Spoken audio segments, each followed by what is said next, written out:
Ici, je vous explique comment faire pour calculer un pourcentage. Donc, j'ai mis un problème sur lequel on va s'appuyer. Dans une classe de 30 élèves, on a 9 élèves qui sont externes. Ça veut dire qu'ils ne mangent pas à la cantine. La question est, quel est le pourcentage d'élèves externes dans cette classe? On voit clairement la question, quel est le pourcentage? On nous demande le pourcentage, donc on va nous demander de calculer un pourcentage. Pour faire ça, on va avoir plusieurs méthodes différentes. Je vous présente 3 méthodes. Après, ce sera à vous de choisir la méthode que vous trouvez le plus simple, le plus logique, le plus facile à présenter, comme vous voulez. Hop, la première méthode, ça va être la méthode du tableau de proportionnalité. Puisqu'on est dans une situation de proportionnalité, on va pouvoir représenter notre problème dans un tableau. Donc, je vais représenter 2 lignes, le nombre d'externes et le nombre d'élèves dans ma classe. Nous avons donc 9 élèves externes pour un total de 30 élèves dans la classe. Si nous cherchons un pourcentage, ce que nous cherchons, c'est si nous avions 100 élèves dans la classe, combien est-ce que nous aurions d'élèves qui sont externes? Donc pour faire ça, on va utiliser nos techniques de proportionnalité. Je vais rajouter une colonne dans mon tableau qui va m'aider, puisque je ne connais pas d'opération en multiplication ou en division pour passer de 30 à 100. Je vais donc décider de passer par 10. Hop. Pour passer de 30 à 10, j'ai divisé par 3 le nombre d'élèves dans la classe, ce qui va diviser par 3 le nombre d'externes. 9 divisé par 3, ça fait 3. Ce qui signifie que si on avait une classe de 10 élèves, donc 3 fois moins, on aurait 3 externes, donc 3 fois moins. Ça marche. Pour arriver à 100, ici, je vais multiplier par 10 le nombre d'élèves dans ma classe, ce qui va multiplier par 10 le nombre d'élèves externes, ce qui fait 30. Donc, on a 10 fois plus d'élèves, ce qui nous fait 10 fois plus d'externes. On a bien une équivalence à chaque fois, c'est bien proportionnel. On fait une phrase réponse. Dans cette classe, 30% des élèves sont externes, puisqu'on a trouvé 30 élèves pour un total de 100 élèves, si on avait une classe de 100 élèves. Donc ça, c'est la première méthode, le tableau de proportionnalité. La deuxième méthode, une méthode que j'aime beaucoup, c'est la méthode avec les phrases. Je trouve qu'avec des phrases, on va avoir une méthode qui va être très claire, très facile à présenter. Donc, je vais traduire mon problème en phrases. Donc, j'ai 9 élèves externes pour 30 élèves en tout dans ma classe. Ce que je cherche, c'est combien est-ce que j'aurai d'élèves externes pour 100 élèves en tout. J'ai pas besoin de réécrire la phrase, ce sera un petit peu long. On a le droit de mettre des petits guillemets comme ça si on veut. Donc, je cherche pour 100. Hop. Pour 100 élèves en tout, combien est-ce que ça va me faire d'élèves externes?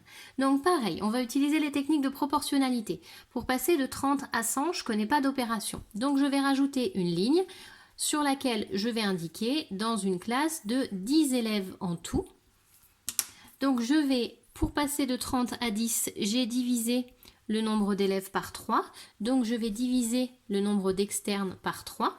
9 divisé par 3, ça me donne 3 élèves externes pour 10 élèves en tout.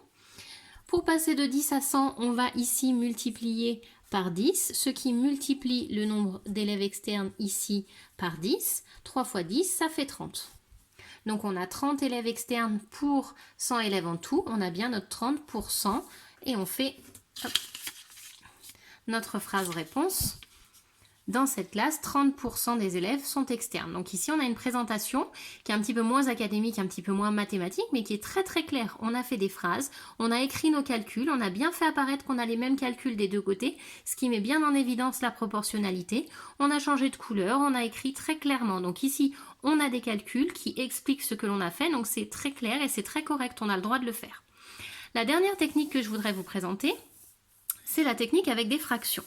Quand on va on a vu précédemment qu'un pourcentage, c'est une fraction sur 100. Moi, dans ma classe, j'ai 9 élèves sur 30 qui sont externes. Ce que je cherche à savoir, c'est combien est-ce que ça va me faire d'élèves sur 100. 9 élèves sur 30, combien est-ce que ça fait d'élèves sur 100? Si on trouve combien sur 100, on aura trouvé notre pourcentage, puisque le pourcentage, c'est égal à la fraction sur 100. Donc là encore, on va utiliser les techniques de proportionnalité, on va utiliser nos connaissances sur les fractions égales. 2 fractions sont égales si on multiplie numérateur et dénominateur par le même nombre. Donc je ne connais pas de multiplication qui vont me permettre de passer de 30 à 100. En revanche, je vais pouvoir passer par la fraction sur 10. Pour passer de 30 à 10, ici nous avons divisé par 3, donc le numérateur va être divisé par 3. 9 divisé par 3, ça fait 3. Donc 9 sur 30, c'est pareil que 3 dixièmes, c'est exactement la même fraction. Pour passer de 10 à 100, on a multiplié par 10, donc je vais multiplier également mon numérateur par 10. 3 fois 10, ça fait 30. On arrive donc 30 sur 100 qui est donc égal à 30% et je fais ma phrase réponse. Dans cette classe, 30% des élèves sont externes. Heureusement, on retrouve le même résultat puisqu'on a le même problème dans les trois cas. On a fait les mêmes opérations à chaque fois. On a divisé par 3, on a multiplié par 10. C'est ce qu'on avait fait dans la deuxième méthode et c'est ce qu'on avait également fait dans le tableau de proportionnalité. On avait divisé par 3 et multiplié par 10. On a fait la même chose, on a juste présenté différemment. Cette présentation, c'est ça, c'est là-dessus que vous allez pouvoir choisir. Vous choisissez la présentation que vous préférez, celle qui vous paraît le plus simple, le plus logique, le plus facile à faire.